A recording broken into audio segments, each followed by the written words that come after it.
आज भी कुछ हुआ है भाभी जी? रिंकी शालिनी की काम वाली उससे पूछती है। कुछ नहीं हुआ, तू अपना काम कर, शालिनी कहते हुए रसोई से बाहर चली गई। उसकी आंखें लाल और सूजी हुई थी। जिस मुंह को उसने दुपट्टे से पल्ला रख के ढक रखा था, उसमें से उसके गालों पर पड़े निशान उसकी कहानी बयां कर रहे थे। उसका शरीर उसका साथ नहीं दे रहा था, जैसे थक गया हो। फिर भी उसने घरवालों का नाश्ता बनाया। शालिनी सोफे पर बैठकर अपनी 8 साल की बेटी को एक टक देख रही थी, लेकिन आज उसकी आंखों के सामने अपनी बेटी की यह तस्वीर बार बार उभर रही थी। जब कल रात उसे पीटते देखकर उसकी बेटी रोते हुए इधर उधर भाग के कह रही थी, दादी आप पापा को बोलो ना मम्मी को ना पीटे। बुआ आप चलो ना, पापा मम्मी को बहुत मार रहे हैं। फिर वो विवेक से बोली, पापा प्लीज मम्मी को छोड़ दो। लेकिन विवेक को अपने गुस्से में कहाँ किसी की सुनता है। उसकी आंखों में आंसू आ गए और वह फफक के रोने लगी। तभी रिया के छोटे छोटे हाथों ने उसे समेट लिया। माँ आप मत रो, जब मैं बड़ी हो जाऊंगी मैं पापा को बहुत डांटूंगी। शालिनी कुछ देर उसे गले लगा के रोती रही, फिर अपने को संभालते हुए बोली, जाओ अपने कमरे में बैठकर पढ़ लो। रिया के वहां से जाते ही शालिनी अतीत की यादों में खो गई।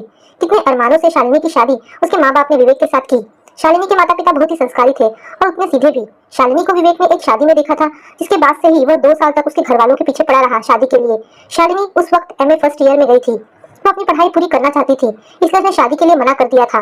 विवेक अपने घर वालों को भेजता रहा रिश्ते को हाँ करवाने के लिए। यह सब देखकर कई बार शालिनी की माँ बोल पड़ती, कितना पीछे पड़ा है वह तेरे, अभी मना करने के बावजूद भी कहीं शादी नहीं करना चाहता। भाई हमें तो लड़का भा गया, तू हाँ करे तो हम भी हाँ कहें, खुश रखेगा वह तुझे। शालिनी की पढ़ाई पूरी होते ही रिश्ते को हाँ कर दिया गया। शादी के 10 दिन बाद ही उसको गाल पर पहले थप्पड़ ने ही उसे उसके प्रति विवेक के प्यार का इजहार कर दिया था। छोटी सी बात तो थी, जब विवेक की माँ ने कहा, भाई पता नहीं विवेक, हमारी गुड़िया इतना काम करती है, लेकिन पता नहीं लोग अपनी लड़कियों को काम करना नहीं सिखाते क्या।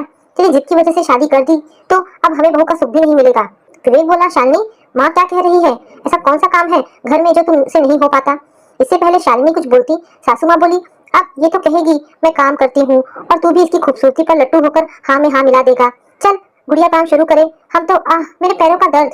लेकिन कहते ही शालिनी के कान और दिमाग सुन्न हो गया। उसे समझ नहीं आया क्या हुआ।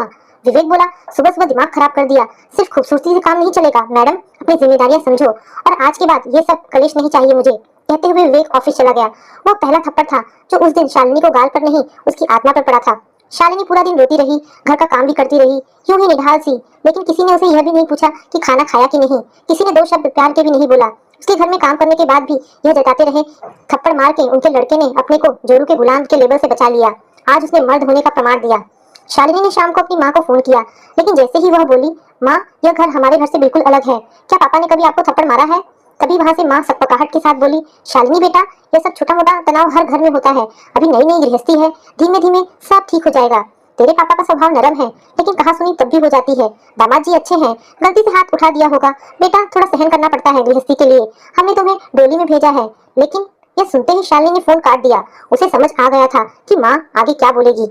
आज 10 साल में उसे अब याद भी नहीं कि वह हर छोटी बात के लिए कितना पिटी। आज भी विवेक वैसा ही है, किसी बात का सोल्यूशन सिर्फ थप्पड़। 2-3 दिन बाद सॉरी बोल दिया, बाहर डिनर कर लिया, चलो तुम्हारी पसंद की ड्रेस ले लेते हैं। अरे यार ऑफिस का प्रेशर था, तुम तो जानती हो माँ को, वो तो ऐसी ही रहेंगी, लेकिन तुम तो समझदार हो, गुड़िया तुम्हारे रहते भी काम करे तो भाभी होने का क्या मतलब। यही सब कहता था बाद में, अपनी बात को ऊपर रखने के लिए, लेकिन उस थप्पड़ का जिक्र भी नहीं होता था। उसके बाद शालिनी क्या महसूस करती थी इस बात का कोई मतलब नहीं था। शालिनी भी कुछ नहीं कहती, उसे डर लगता कि अभी बात संभली है, कहीं मेरे कुछ कहने से फिर किसी बात पर विवेक नाराज हो जाए तो, या फिर मारपीट हो जाए तो। लेकिन उस थप्पड़ की गूंज आज भी उसके कानों में गूंजती है। अभी वह यह सब सोच ही रही थी कि आवाज आई, शालिनी नाश्ता नहीं बना क्या, अभी भूख लग रही है, गुड़िया का पकौड़े खाने का मन है, पकौड़े बना दो, सासू माँ बोली। शालिनी कुछ नहीं बोली। 15 मिनट बाद सासू माँ अपने कमरे से बाहर निकली, रसोई में झांकते हुए, रिंकी पकौड़े तू क्यों बना रही है, शालिनी कहाँ है।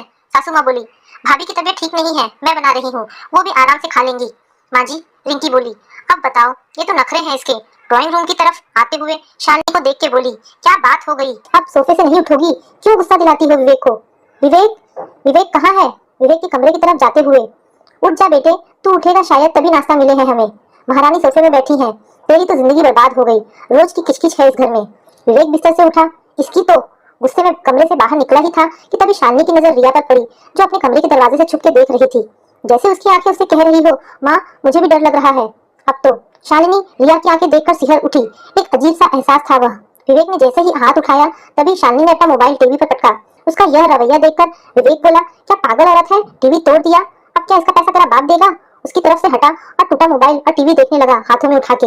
हे राम कितना नुकसान हो गया, कुछ अकल है कि नहीं तुझे, शालिनी सासू माँ बोली।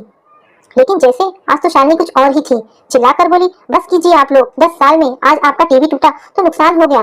10 साल से इस घर में मेरे शरीर से लेकर आत्मा तक टूट के बिखर गई। वो नुकसान नहीं है, वो आज तक किसी ने नहीं गिना। मेरी बेटी के आंसुओं और उसके छोटे से मन पर जो जोर पड़ा वो किसी ने नहीं गिना। जिस दिन विवेक ने मुझे पहला थप्पड़ मारा तब आपकी आह नहीं निकली, जैसे आज टीवी के टूटने में निकली, तो आज कुछ और ही कहानी होती मेरी। और विवेक, तुमने जैसे इन टूटी हुई चीजों को देखा, वैसे एक जीते जागते इंसान का टूटना तुम कैसे नहीं देख पाए? तुम्हारी टूटी हुई चीजों की कीमत तो मेरे पापा मांगने पर भी दे देंगे, लेकिन मेरे टूटने की कीमत कौन देगा? दे पाओगे तुम? मेरी माँ ने कहा था धीमे धीमे सब ठीक हो जाएगा, और उस ठीक होने का इंतजार मैं 10 साल तक करती रही। कितनी बेवकूफ थी मैं।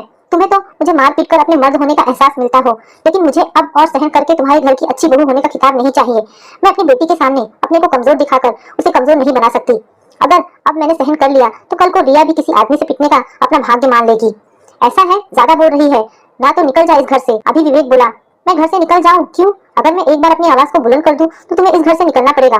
बाहर निकलने की देर है तो बोलो मैं बाहर जाऊं, या तुम लोग अपनी गलतियों का पश्चाताप करोगे। और आज के बाद अगर मुझे किसी ने हाथ भी लगाया तो मजबूरन मुझे कानूनी अधिकार मांगने पड़ेंगे, शायद जो आप जैसे पढ़े लिखे समाज में शरीफ बनकर रहने वाले लोग नहीं चाहते। शालिनी बोली।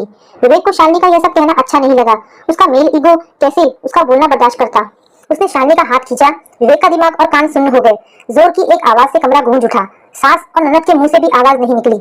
शालिनी के तेवर देखकर आज तो सबका ईगो, जुबान, ताने सब एकाएक शांत हो गए। शालिनी ने आवाज लगाते हुए कहा, रिंकी पकौड़े ले आना, मेरे और रिया के लिए भूख लगी है। शालिनी आज समझ चुकी थी कि अत्याचार करने वाले से ज्यादा उसको सहने वाला बुरा होता है। वह वैसे भी सब अच्छा करने के बाद भी एक बुरी बहू और बुरी पत्नी ही रही, लेकिन आज एक बुरी बहू बुरी पत्नी बनना स्वेच्छा से उसे मंजूर था, लेकिन उसे एक बुरी माँ बनना मंजूर नहीं था, जो अपने लिए नहीं लड़ सकी।